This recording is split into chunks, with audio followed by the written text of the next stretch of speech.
As I promised, magsasalita ako sa inyo all about old past. But bago ko tatalakayin yan, I want to preach first more the testimony of the Apostle Paul before he encouraged the young Timothy to hold fast. Pag sinabi natin, hold fast is to grasp firmly. Yan ang ibig kong sabihin yan. But before that, gusto ko na ipaunawa sa inyo yung patotoo.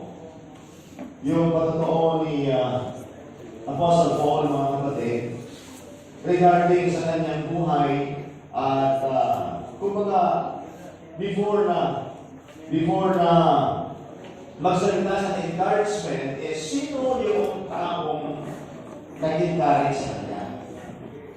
Yan ang gusto ko kumaunawa. So this time, ay makita natin this is the second letter of the Apostle Paul, 2 Timothy chapter number 1.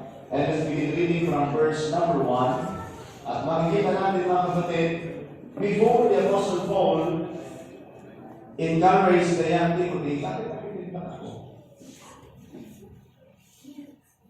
Yung button sa taas, yung bago na konti, yung panagin taas mo, yung slide. 2 Timothy chapter number 1. Ang sabi mo ng Bible, Paul, an apostle of Jesus Christ, by the will of God, according to the promise of life which is in Christ Jesus. To Timothy, my dearly beloved son, grace, mercy, and peace from God the Father and Christ Jesus our Lord. I thank God whom I serve from my forefathers with pure conscience that without ceasing I have remembrance of thee in my prayers night and day, greatly desiring to see thee, being mindful of thy tears, that I may be filled with joy. When I call to remembrance the unfeigned faith that is in thee, which dwelt first in thy grandmother Lois and thy mother Eunice, and I am persuaded that is in thee also. Wherefore I put thee in remembrance that thou stir up the gift of God, which is in thee by the putting on of my hands. For God hath not given us the spirit of fear, but of power, and of love, and of sound mind. Be not therefore ashamed of the testimony of our Lord, nor of me his prisoner, but be thou partakers of the affliction of the gospel according to the power of God, who hath saved us and called us with an holy calling, not according to our works, but according to his own purpose and grace, which was given us in Christ Jesus before the world began, but is now made manifest by the appearing of our Savior Jesus Christ, who hath abolished death and hath brought life and immortality to light through the gospel. Whereunto I am appointed a preacher and an apostle, a teacher of the Gentiles. Verse 12. For the which cause I also suffer distance. Nevertheless, I am not ashamed, for I know whom I have believed, and I am persuaded that he is able to keep that which I have committed unto him against that day. Loving Father, we thank you for your words. Pagpapatayan ng aming pag-aaral. This is the introduction before our revival is come. Is kaya aming Panginoon. Dalangin ko po na ihanda niyo po ang puso ng bawat anak po ninyo. Tulungan niyo po kami. At salamat sa pribilehyo ibinibigay niyo po sa amin. To learn from your word, pagpalain niyo po ang mga bisita at maging ang mga kapatid namin na kasama namin through our virtual service. At most of all, sa lahat na nandito sa auditorium na ito. Please help us at mamaya uuwi kami na meron kaming tinanggap na magpapala mula sa inyo pong mga salita. Gamitin niyo ang ulit ko. Ay, ito natin daw sa way ko pagtiyaklo sa kanyang mga pang-aabala at sino man ang may karamdaman po ngayon, ipagalagin niyo po sila. Salamat din sa mga nagdiriwang ng kanilang mga kaabala. Continue to bless them. Help us, O God, as we study your word. Please give me a words to say na magkahamon sa inyong pong mga anak. Ipaalala ng aking mga pinagkakalan. So as this Father, Holy Spirit of God, continue to work in the life of your people this morning. For in Jesus' name I pray. Amen. Amen. Thank you so much. Good morning. Please be seated in the presence of our God. Now, dito po sa ating tanan ng binasa, you ready now? Amen? Handa na po kayo? At wala na po lalakad-lakad. At huwag na po magtilikod-likod. At sana, sabi ko nga po, ito, kaya kausap ko yung mga staff, nababalitaan ko na may mga ilan na habang nag-depress po ako ay may mga nagtitindot-tindot pa ng mga cellphones. At kung wala naman kayong business sa mga cellphones, you listen to this, makinig na kayo maigi. At ang inaalam ko lang na pagsusulat po dito ay pagsusulat ng outline habang ako'y nag-share. Ano mang something sinusulat po ninyo. At kung na kayo susulat mo na ng mga Bible, kayo mga Bible students, it is not time for your Bible notes or Bible notebook. Okay? O even yung iba sa inyo na nagsusulat ng inyong lesson pa sa eskwelahan. So, kung dito ko sa simbahan, please listen carefully and let's be a blessing. Ngayong umaga, naniniwala makapalain tayo ng Panginoon. Now, dito sa ating kong tanan ng binasa, sabi ko nga sa inyo, ang magiging tema natin is hold fast the form of sound words. So, yan po yung mga tatalakayin natin for the revival. Ngayon pong Miyerkules, Huwebes, and this is our theme for the whole year. Hold fast. But before that, sabi ko nga po sa inyo, as I read this, the book of 2 Timothy. Kaya nga po, meron po 2 Timothy, this is the second letter, second letter of the Apostle Paul to his son in faith, Timothy. Okay, ito yung sulat ni Paul, pangalawang letter. And the setup of this is, this time, si Paul po ay nasa Roman prison po. Waiting sa kanya pong kamatayan na. Kaya nga kung titignan niyo po doon po sa 2 Timothy chapter number 4, sabi niya, kung in-encourage niya ulit si Timothy, preach the word, be instant in season, in out of season, reprove, rebuke, exhort with all long suffering and doctrine.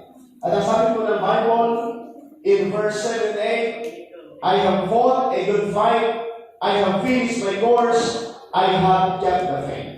So nakita natin dito that the Apostle Paul, even though sila po ay nasa Roman prison awaiting for his death, sa kanyang death penalty, sa itinataw sa kanya dahilan sa pangaharan ng salita ng Diyos. Sapagkat ang Rome ay inisyuhan siya at siya ay ginawa ng mga kaso dahilan sa kanyang pangaharan. Pero even though hanggang kulungan ay hindi siya natakot at siya nagpatuloy, marami na pagbalik-balik na siya sa kulungan eh. Naalala niyo po, noong hinuli sila, kasama po si Silas sa Acts chapter number 16. Ang sabi po ng Bible, madaling araw sila po ay kinulong, kasama si Silas at sila nagkakantahan. At in such time na ang sabi po ng Bible, yung penitent jailer ay naligtas. Nagkaroon ng pagyanig sapagat sabi ko nga po sa inyo, sa context ng Bible, sa sistema ng Roman prison, sa Rome, ng Rome, pag nakatakas yung binanggo, at ikaw ang warden, ikaw ang jailer, mga kapatid, sigurado, katakot-takot, at ikaw ay papatayin din. Kaya nga noong kinulong si Paul yung bantay na jailer, nagkaroon ng pagyanig at nagbukas po yung kulungan, mga kapatid. At sina Paul ay pwede nang tumakas. At kung nakita ng bantay binanggo na sina Paul ay pwede nang tumakas, ano pong sabi ni Paul sa kanya? Huwag kang gagawa ng masama sa katawan mo sapagkat napapakamatay na po siya. Kaya sabi ni Paul, kaya what must I do to this end? Iniisip niya yung masasend siya sa Roman prison, sa Roman government, mga kapatid, yung jailer, yung bantay binanggo. Pero sabi niya, believe on the name of the Lord Jesus Christ, and thou shalt be saved, and thy house. So, madaling sabi mga kapatid, Nagsusulwinin ba si Paul kahit madaling araw? Sinusulwinin niya ba yung nagbabantay sa kanya, mga kapatid? Amen? At nasulwinin niya nga, lamin niya, tumanggap sa Panginoon at buong family ng jailer ay naligtas. Sapagkat pumunta pa sila doon sa kanyang tahanan. So bakit natin dito, mga kapatid? The testimony of the Apostle Paul. Now, pinakita niya po dito, mga kapatid, in verse number 2, to Timothy, my dearly beloved Son, God, grace, mercy, and peace from God the Father and Christ Jesus our Lord. So makita natin dito yung pagpapakilan, paano yung pinakilala si Timoteo. And this is the second letter of the Apostle Paul to Timothy. So sabi ko nga po sa inyo, bago natin pag-aralan at yan maririnig natin sa mga susunod na pag-aaral ngayong Wednesday and Thursday ay puro hold fast. But before that, ay sabi ko nga sa inyo, pag-aralan po muna natin yung testimony ni Apostle Paul. Kaya sabi ko, the title of the message this morning is the testimony of the Apostle Paul, the testimony of the encourager. So makita natin dito na si Paul ang nag-i-encourage. Siya ang nagsabi sa verse number 13 na hold fast, maghawakan kang maigi, yan ang ibig sabihin niyan. But bago po yan, ay mahalaga na pag meron po tayo na rin na encouragement ay sino yung nag-i-encourage po sa atin. Amen?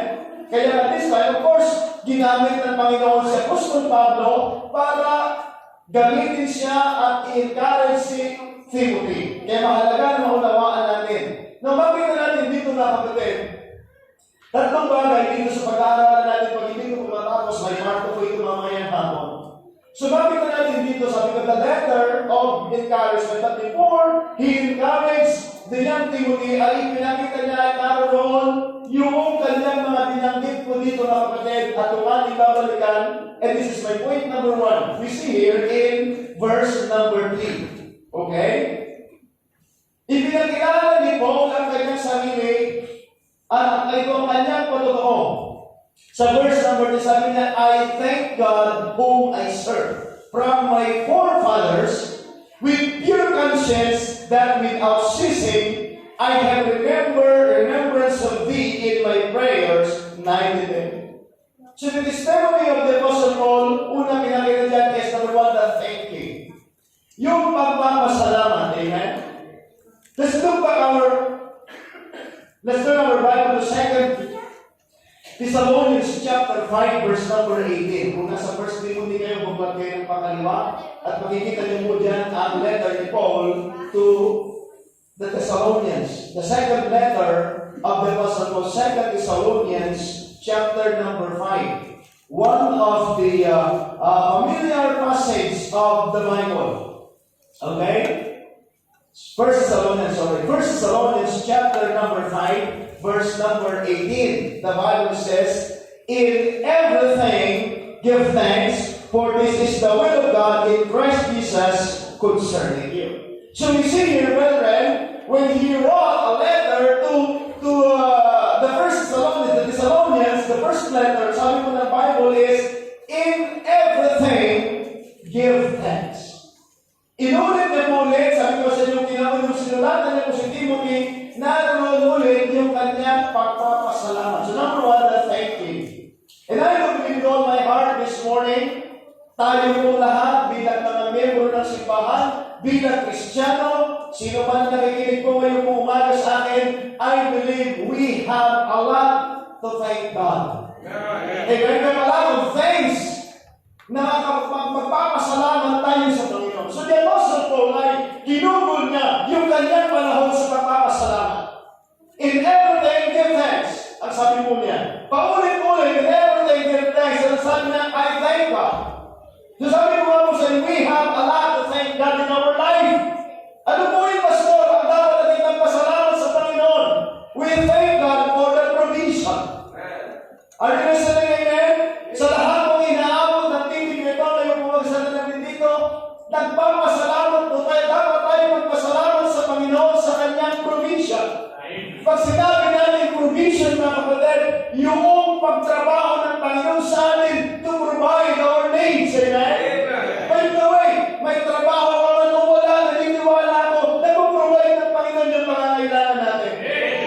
So, the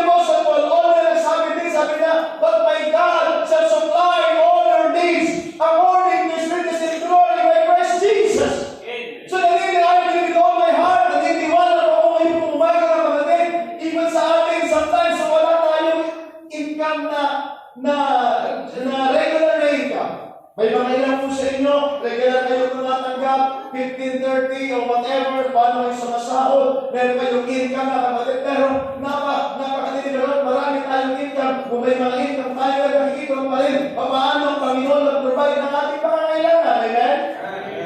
Lahat tayo, pinag-provide ng Panginoon. Sabi nga ng Biblia, kung paano pinag-provide ng Panginoon pangangailangan ng ibon, na hindi naman sila nagtatrabaho, even tayong lahat, nandoon, nararamdaman natin that God is living out, working in our life, the provision of God.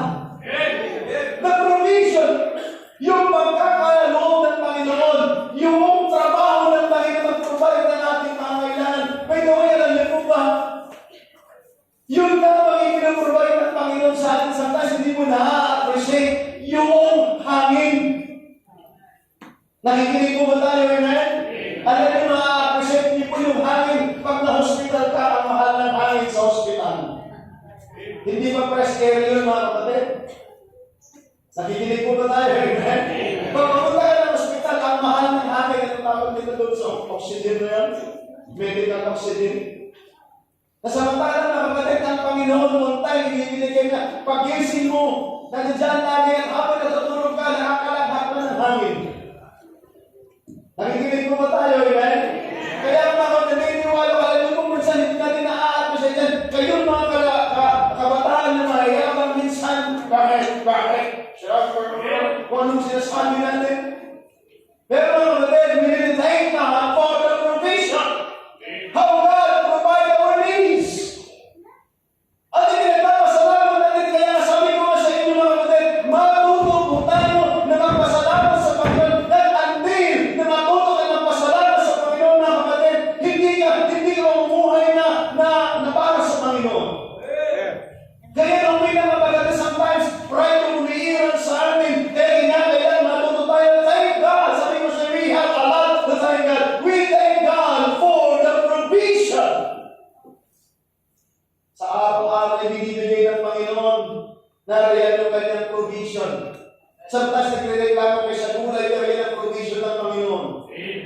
Sometimes nagre-reklamo kayo sa ulan, pero yan ang provision ng Panginoon. Sometimes nagre-reklamo kayo sa init, pero yan ang provision ng Panginoon. Kailangan natin yan. Sometimes nagre-reklamo tayo sa mga bagay na binibigay ng Panginoon, pero yan ang kailangan natin.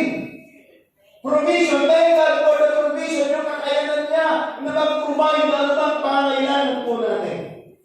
Not only that, we need to thank God for the provision, but also for the protection.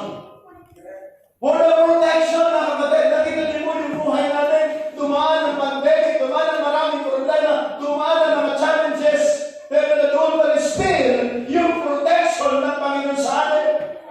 Even many times, malayo ka na sa Panginoon, but still God is protecting you.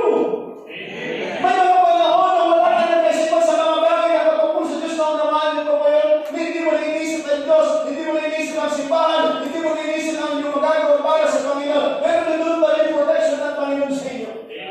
Yung mga sinasabi natin, even before you got saved, mga kapatid, ngayon na ginagamit niya ng tayo, pero bago pagamitin ng Panginoon, mula pa sa pagkabata ng natin, mga kapatid, yung protection ng Panginoon sa atin. Marami sa atin, dumaan na kayo sa napakatindi mga pagsubok sa buhay, but still, nandun yung protection ng Panginoon. Sometimes, inaalam ng Panginoon yung pagsubok sa ating trials upang lalo kang matutol minsan para paalalahanan ka ng Panginoon. But still, nandiyan pa rin yung protection ng Panginoon. Na hindi mo na-appreciate. Kung kayo man sa mga nag-training, dumati sa reject training, salamat sa Panginoon. Kaya iba nagmamalaki sila, salamat sa protection ng Diyos. Sa lahat na nagbibiyahe araw-araw, salamat sa protection ng Panginoon. Sabi ko nga sa inyo, mula nung nag-drive ako, natuto ko na mag-drive, nakakakit ako ng mga accident dito, accident doon, accident dito, accident doon. Pero salamat sa protection ng Panginoon. May mga pagkakataon na inaantok na tayo sa pagmamaneho natin, pero God, wake us up. Amen? Pinigising na tayo, binibigyan pa tayo ng tamang pag-iisip, binibigyan ka ng alertness. Thank God for the protection. Amen? Kaya alam niyo dapat, sabi ko sa nakita ng mga Kristiyano ito, na matuto tayo laging pasalamat sa provision ng Panginoon.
natin mga kapatid, yung kanyang pinagpasalamat. Niremind ko naman po kayo na dapat tayo magpasalamat sa provision, sa protection, sa promotion.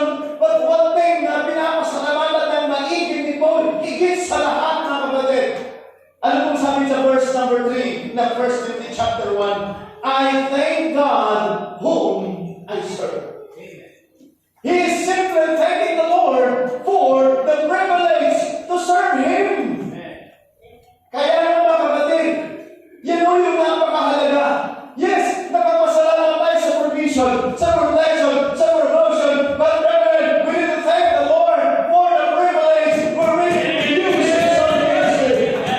Please take a look sa 1 Timothy. Sinabi ko yan ni Paul sa 1 Timothy chapter 1 in verse number 12. Makita natin dito sa 1 Timothy chapter 1 verse number 12, sinabi niya sa first letter niya kay Apostle, kay Timothy, dito si Apostle Paul mga kapatid. Tingnan niyo po, doon po sa 1 Timothy chapter 1 in verse number 12, and I thank Christ Jesus our Lord, who hath enabled me, meaning made able, for that He counted me faithful, putting me into the ministry.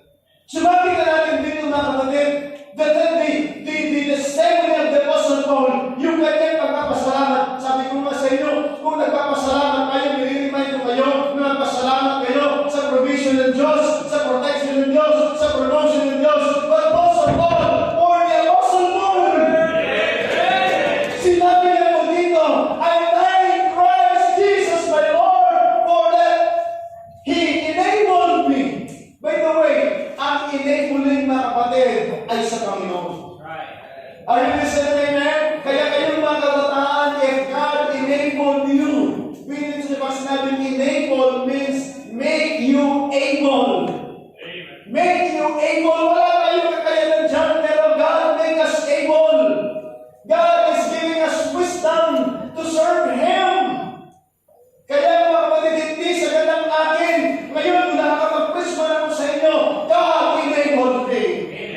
Just like the Apostle Paul, sabi niya, oh, I thank Christ my Lord for that He enabled me, counted me faithful, putting me into the ministry.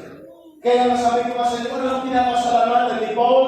The privilege that he can serve the God of heaven, the God of Moses, the God of Joseph, the God of Abraham, the God of Isaac, the God of Jacob, the God of His Word, and still the God that you are serving today. Kaya masalamat sa privilege yung binibigay. Kaya sabi ko nga sa inyo mga kapatid, pag binigyan ka ng Panginoon ng pagkakataon na makapaglingkod, pasalamatan mo is because He is the one who made you able to do something for His own glory. Kaya kasamantalahin natin, pasalamatan natin yung ating mga sabagat na lupa, naalala ni Paul yung kanyang condition. Naalala ni Paul yung kanyang kalagayan, ipinakilala niya ano yung kanyang kalagayan. Let's drop down to verse number 30. Kaya grabe na naman yung kanyang pagpapasalamat. Nasabi ko lang nila, who was before a blasphemer? Ano mo yung ibig kong sabihin ko ng blasphemer? Bagay mas mahirap sa Tagalog, pamumusong. Mas malalim naman yun. Ibig sabihin pa sinabi ng blasphemer mga kapatid, ito po ay pagsasalita ng laban sa Diyos. Yan po yan. Sa madaling sabi sa nung tinatinig ko sa Tagalog, pamumusong, pero hindi ko rin maintindihan. Pero para maintindihan nyo na lang po, pagsasalita at pagkagawa ng mga bagay na labag sa Panginoon. Yan po yan. Yan ang ibig sabihin ng blasphemy. Okay? Sa madaling sabi, itong si Paul ay kaaway ng Diyos. By the way, lahat naman po tayo bilang makasalanan ay kaaway ng Diyos. Ang sabi ng Biblia, ipinagdihi tayo sa kasalanan, just like the words of Jeremiah, in sin did my mother conceive me. Ang sabi ng Biblia, who was before a blasphemer? Not only that, ang sabi ng Biblia, a persecutor. Alam niyo po mga kapatid, yung wala ka nang alam ginagawa sa Panginoon, Panginoon, matindi na yun. Pero matindi ko si Apostol Pablo, gumagawa pa, before he became the apostle of Jesus Christ, gumagawa pa siya ng pananakit sa mga mananampalataya, sa mga tao na naglilingkod sa Panginoon. By the way, siya po ay responsible sa pagkamatay ni Stephen. Si Stephen ay isang lingkod ng Panginoon na namatay sa pagbabato. At ang may authority po dyan ay si Apostol Pablo before naging apostle siya ng Panginoon. Pinagbabato po si Stephen until sa time na kunin siya ng Panginoon. So nakita niyo po dito mga kapatid, a persecutor. Kalaban ng mga mananampalataya. Kalaban ng mga mananampalataya. Kung kayo rin nakakaranas ng pag-uusig ngayon, mas matindi ba sa ginagawa ni Paul? Matindi ginawa ni Paul. And in fact, sabi ko sa inyo, meron siyang direktang kasulatan sa gobyerno ng Rome para pahirapan ang mga Kristiyano. Yan ang matindi mga kapatid, a persecutor. Not only that, he is a persecutor, but sabi po ng Biblia, a injurious. An injurious man.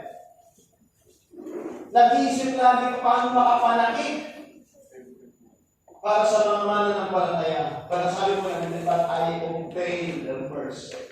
Kaya grabe na naman mga kapatid, yung kanyang pagkapasalamat sa Panginoon na bagaman siya po ay naging kalaban ng gawain ng Panginoon. Kaya pansinin po ninyo, nung siya po ay naligtas na at alam ni Ananias sa kanyang totoo, ang sabi niya, pambihira niya ang magpaniwala dyan. Sabi niya, Ananias.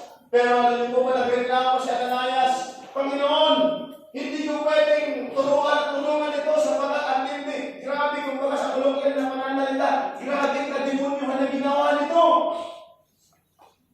Pero alam niyo po, sabi ng Panginoon kay Ananias, gawin mo ito, Ananias, sapagkat he is a chosen vessel for me. Kaya yung magagamitin ka talaga ng mga sino kapaman. Kaya sabi po ng Biblia, siya po ay chief among sinners. Kaya sabi nga po dyan sa verse number 15, this is a faithful saying and wordable acceptation that Christ Jesus in the word to save sinners, of whom I am chief. Sinabi na kinonsider niya sa kanyang sarili, sa kanyang sarili na pinuno ng mga makasalanan. Kaya nga po sa sasabihin ng pastor, grabe may kasalanan ginawa ko, patatawarin kaya ako ng Diyos. Eh kung pinatawad ng Diyos si Paul na pinuno na ng mga makasalanan, lahat po na pwedeng patawarin. Amen? May mga tao at mga kapatid magtatanong, pastor, patatawarin pa kaya ako ng Panginoon? Kung ikaw namin nakahandang magsisi, tumalikod sa mga kasalanan mo, lahat ay papatawarin ng Panginoon. Kaya ba magpasalamat tayo mga kapatid? Kaya na, yun yung bagay na pinagpapasalamat sa akin po. Hindi ako karapat dapat, pero ngayon, ako'y nakakapaglingkod sa Panginoon. Kaya niyo po bakit until na kilalanin mo yung sarili mo na hindi ka karapat dapat, pero ngayon ginagamit ka ng Panginoon, doon mo lamang ma-appreciate ang iyong kalagayan. Hindi ka magyayabang. Di Apostle Paul, wala talaga sa sabi ng bira, grabe. Nakakahirap ginawa ko, inusik ko mga Kristiyano. Pero lahat yan ay hindi ko na kapatawaran sa Panginoon. At ngayon, pagbubutihin ko na ang aking ginagawa para sa Panginoon. Kaya sabi niya, I thank Christ Jesus my Lord who hath enabled me. Kasi nagbibigay sa atin ang kakayanan para makapaglingkod ang ating Panginoon. Amen. Kaya makita natin dito mga kapatid, the thanking of the Apostle Paul. Before he encouraged the young Timothy to hold fast, nandoon ang kanyang magpapasalamat. And I encourage you this morning, alalahanin mo din, ikaw Kristiyano ngayong umaga, dapat magpasalamat sa provision, sa protection, sa promotion, and the privilege where we can serve the Lord. Amen. A privilege to see the fire, a privilege to answer the people, a privilege to go on soul winning, a privilege to go on mission, a privilege to give to the Lord. A privilege na ikaw ay gamitin ng Panginoon, ikaw ay magdadala ng mensahe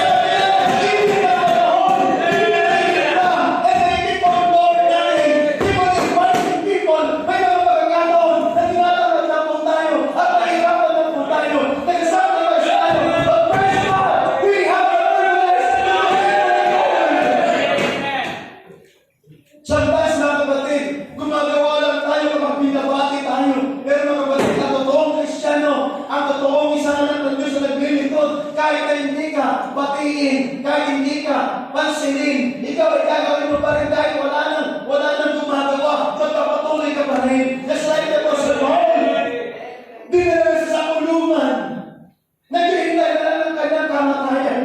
Pero, when he encouraged the young Timothy to hold fast, ang sabi niya, I thank Christ Jesus my Lord. I thank Jesus whom I serve. He is proud, brethren, that he served the Lord. A lot of people today, they are proud to serve the mayor, to serve those politicians. They are thankful na sila po nakakapagsilbi sa ating bayan. Praise the Lord. But meron pang mas mataas sa paglilingkod na yan ang ginawa ni Paul. Siya dedicated siya before to serve the Roman government bilang isang trabahador ng gobyerno. Pero this time, ang sabi ng Bible, kinakilahati na down, basura. Kaya sabi niya, I thank Christ is my Lord, who has enabled me. He's the one made me able. I am not worthy. But praise God, He made me able. He put me into the ministry. Na kahit na wala akong sweldo, ako'y masaya. By the way, mga kapatid, sometimes masaya lang tayo pag mayroong pera tayo. Masaya lang tayo pag nakakatanggap tayo ng mga blessings. But what if ang matanggap mo ay kamutyan ng mga tao? Will you still serve the Lord? Sometimes masaya lang tayo na kapatid pag pinupuri tayo. Salamat kay Pastor, salamat kay Brother so-and-so, salamat kay Sister so-and-so. What if hindi sila magpapasalamat sa hindi magsasanta pa sila ng negatibo sa iyo? Sometimes, okay ang pastor kapag ka, okay ang pastor kapag ka, nakakarinig ka ng words of encouragement. But what if nakarinig ka na ng pagalit? Will you keep on serving the Lord? Grabe naman si pastor. Pagkatapos niya mapakinabangan, sometimes yan ang words ng maraming mga tao. By the way, salamat sa Panginoon sa inyong ginagawa para sa Panginoon. Sa pagsabat at sa likod, hindi kayo naglilingkod sa akin. Lahat tayo naglilingkod sa Panginoon. Kaya sa lahat ng mga kamagawa ko dito, I thank the Lord sa mga nag-a-assist sa akin. Salamat sa mga nakakatulong ko na mga fathers, na mga mothers, na mga young men, young ladies. Salamat sa Panginoon. Lahat po tayo ay naglilingkod sa Panginoon. Sometimes, pag hindi kayo nag-perform ng maayos, napapagalitan po kayo. Nasisira ko sa inyong ginagawa. Mahal sa inyong grabe naman si Pastor. Hindi na-aapos yung ginagawa ko para sa kanya. Oh, so it's not. You're not working for me. We are working for God. Kaya sabi ko, magbutihin natin yung ating ginagawa. Bakit? Ang Panginoon ang nag-reward ng ating ginagawa. And of course, bilang pastor, na-appreciate ko, nagpapasalamat ako. Sometimes, nagagalit ako. Para sa ikabubuti sa gawain ng Panginoon sapagkat itilalagay sa mataas na standard ang ating paglilingkod. We can do more. We can do better. If we are not the best, we are doing our better. We're making better, mga kapatid. Hindi ba tayo the best servant? But mga kapatid, may natin ma-improve yung sarili po natin. Naintindihan ko may mga bagay na minsan mabagal po tayong kumilos pero pag ikaw ay nag-improve, it's going better, amen? Yeah. As we do the things of God, dito dinidevelop ng Panginoon yung buhay po natin. Thank God for the Apostle Paul, the most of all, na pinapasalamatan niya sa ng Biblia, I thank my God, whom I serve. He is proud of His privilege to serve the living God. Yan ang napakaganda. Sana ganoon din po tayo. We are thankful. Not just only for the provision, for the protection, and for the promotion, but for the privilege where we can serve the Lord. Not only that, not only the thanking of the Apostle Paul. Number 2, for this morning, the remembering. Not only the thanking, but also the remembering. Let's go back to our text. And we can see here, brethren, in chapter number 1 of 2 Timothy, in verse number 5. In verse number 4, sabi niya, greatly desiring to see thee, being mindful of thy tears, that I may feel with joy. In verse number 5, sabagat this time, hindi sila magkasama ni Paul. Sabi ni Paul, sabi niya, desiring to see thee. Naroon, nag-alala ko na makita ka. Amen, sabi niya, being mindful of thy tears. Sapagkat there will be a time in their moment na si Paul ay nagtuturo kay Timothy at nakita siguro literal na umiiyak si Timothy sa kanyang kabataan siguro sa hirap. Sabi niya, being mindful of thy tears. Naalala ko yung pag-iyak mo, yung pagnangis mo. Siguro nung bago-bago nagpakas mo si Timothy, sabi niya, sa Apostle Paul, sabi niya, Sir Paul, hindi mo kaya. Hindi mo kaya magpastor. Sabi niya siguro kay Timothy. Pero sabi ni Paul sa kanya, kaya mo yan. Sa biyaya ng Panginoon. Hindi ba marami din sa atin dati dito sinasabi natin, hindi mo kaya. Yung iba naman sinasabi, hindi mo kaya. Hindi ko kaya ang limutin kita. Iba naman yun. Masdan mo, lumuluha ang aking mga mata. Pilipin ko man, ako'y nasasaktan.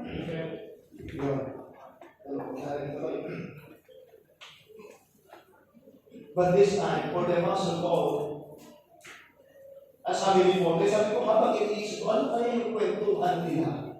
Sabi ko, ako medyo naglalaro yung isipan ko at nilalagay ko sa practical na pangyayari. Sabi ni Paul, when he wrote the young people, sabi niya, greatly desiring to see thee. At sabi, being mindful of thy tears, that I may feel with joy. Sabi niya, being mindful of thy tears. Sa madaling sabi mga kapatid, nagpa-flashback siguro sa kaisipan ni Paul habang sinusulatan niya si Timothy. Nilalagay ko siya sa kalagayan mga kapatid. Sa mga literal na nangyari siya ni Pagkasama. Sapagkat mga kapatid, mula pa sa pagkabata ni Timothy, dinisciple na yan ni Paul. Sinama na niya sa kanyang missionary journey sa time na iniwan niya sa doon sa Ephesus at bilang isang batang pastor ay nadudog na si Timothy.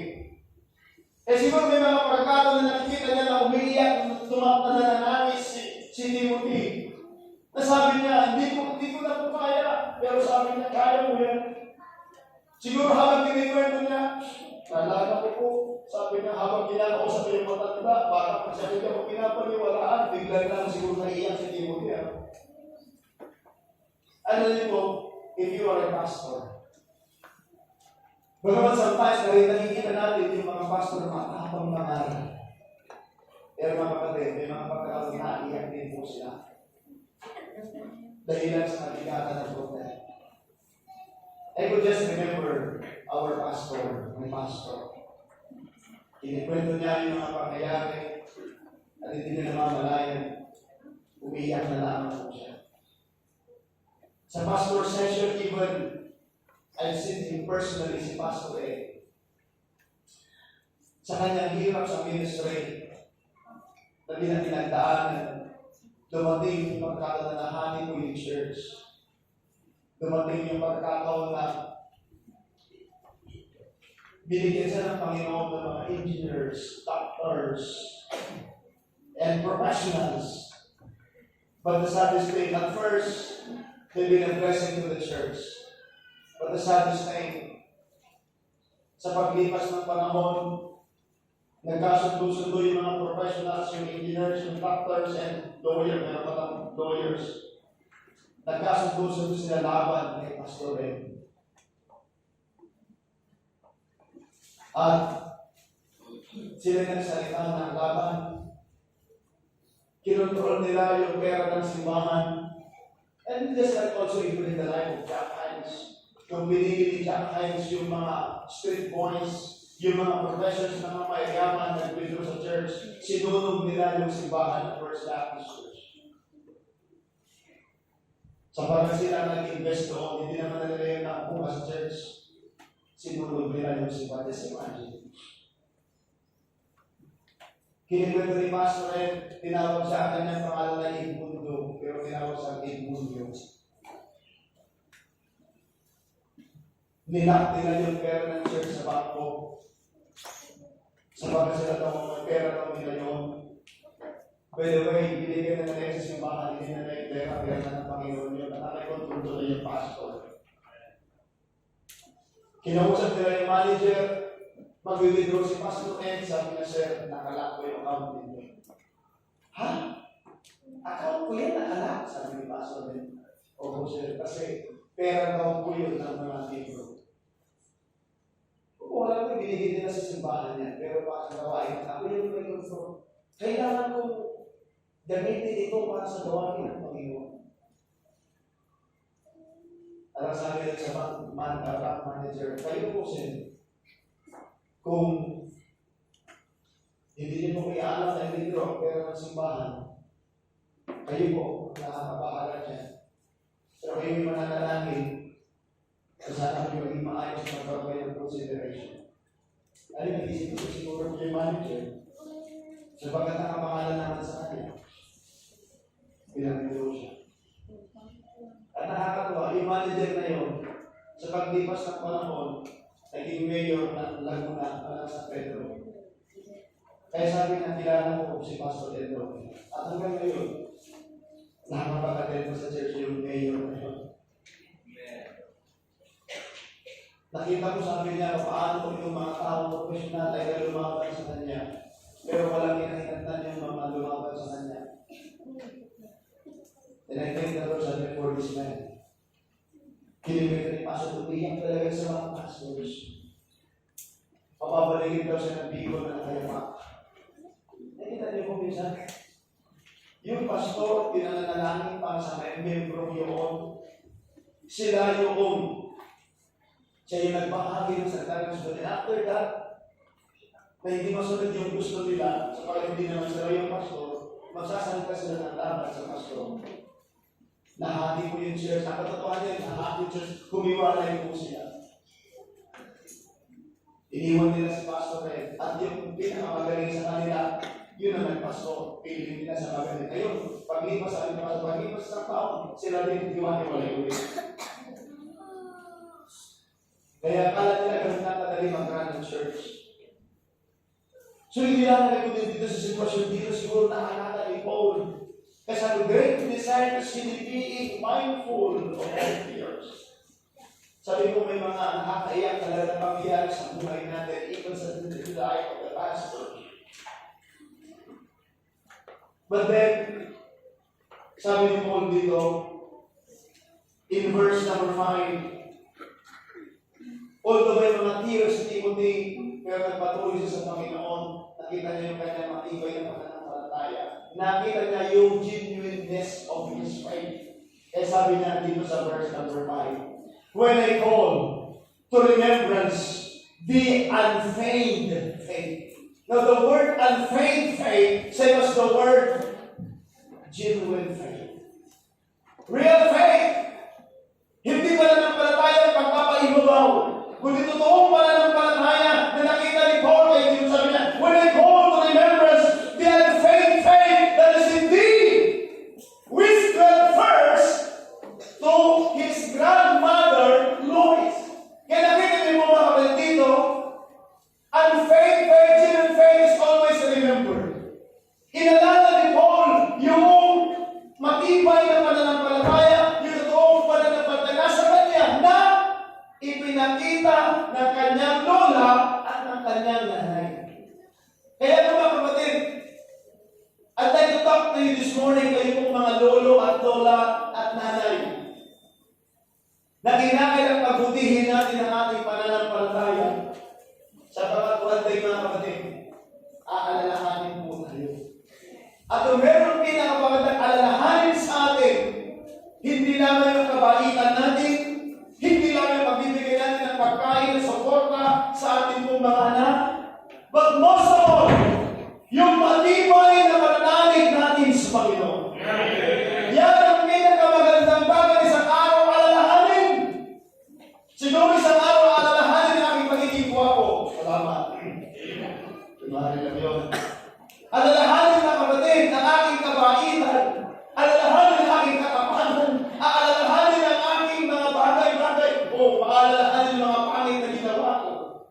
But one thing na pinakamagandang alalahanin sa atin, yung ating matibay na pananalig sa Panginoon. Nasasabihin niyan, yung tatay ko ay mayroong matibay na pananalig sa Panginoon. Dumaan man ang bagyo, dumaan man ang pagsubok, ganun din sa atin, dumaan man ang pandemic. Ang aking tatay, ang aking nanay, ang aking mga kapatiran ay naging matibay sa Panginoon. Oh, kapatid, sabi ko sa inyo, the remembering of the Apostle Paul, sabi niya, I put thee in remembrance. Inaalala ko ang iyong katapatan sa Panginoon. Inaalala ni Paul ngayon, yung katapatan ng lola ni Timothy, yung katapatan ng nanay ni Timothy, na ngayon naroon. May isang matibay na pananalig sa Panginoon. What's that? Mayroong nag-set ng magandang example. One day, aalis po tayo sa lugar na ito. Mawawala tayo sa mundong ito. But one day, we will be remembered by those people. Ay sabihin nila na mayroong church sa lugar na yan. We will remember sa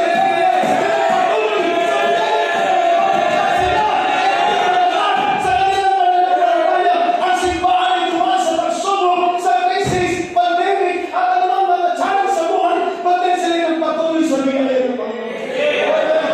Nakakahiya kung tayo magtibag. Kaya we know who sa mga members this morning, we are about to celebrate our 15 years anniversary. Keep on going. Let us hold fast the profession of our faith. Magandang alalahanin yung ating pagnangis. Pero at least, sabi ko nga sa inyo mga kapatid, lumipas na po yun, nag-move on tayo bilang Kristo. Alam ko, nakakaranas kayo ng discouragement. Kung nanggaling kayo sa malayo, sometimes mahirap ang magbiyahe. Saan man tayo nagagaling, sometimes mahirap. Pag ginawa ka ng mensahe, sometimes masakit. Ba't kasama po yan? O kung tayo ito sa ating pananampalataya.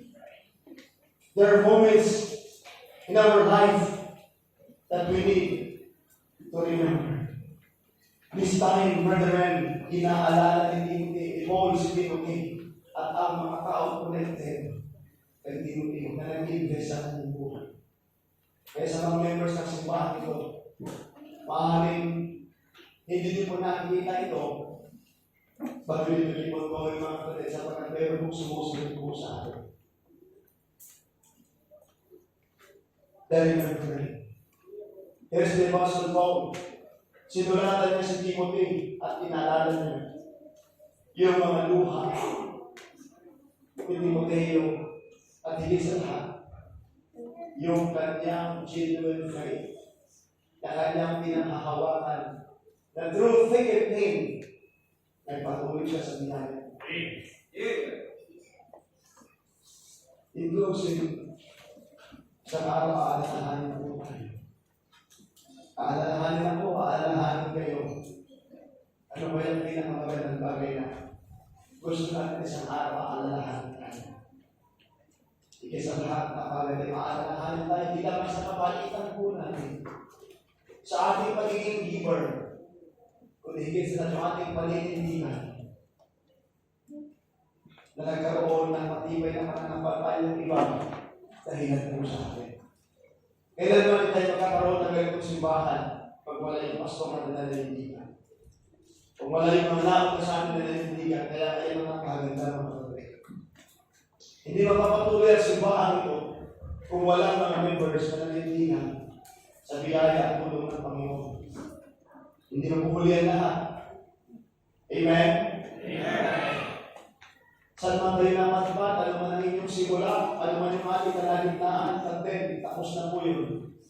Tuloy ngayon tayo sa future natin. At kung pagbubutihin natin, wala man tayong magandang pasimula, wala tayong magandang kalagitnaan ng buhay, pero mayroon magandang future. Sapagkat sinumara na natin ngayon. Nagkamali ka man, nagkasala ka man, lumayo ka man, God is always the God of second chance. God, just like the prodigal son, nung siya'y umalis, ang kanyang ama ay lagi naghihintay sa kanyang pagbabalik. Kaya nagsimula doon na, let's start it all over again. Kaya kayo mga young people, pagpatuloy yung ginagawa ninyo. At isang araw alalahanin ang mga bagay, especially yung ating matibay na pananampalataya. By the way, ang matibay na pananampalataya is not happen overnight. Nangyayari ko yan sa tulong at biyaya, nagpapatuloy. May ups and down man, pero tuloy-tuloy. The thanking and the remembering. Yung point number 3 na walang ako for the second time.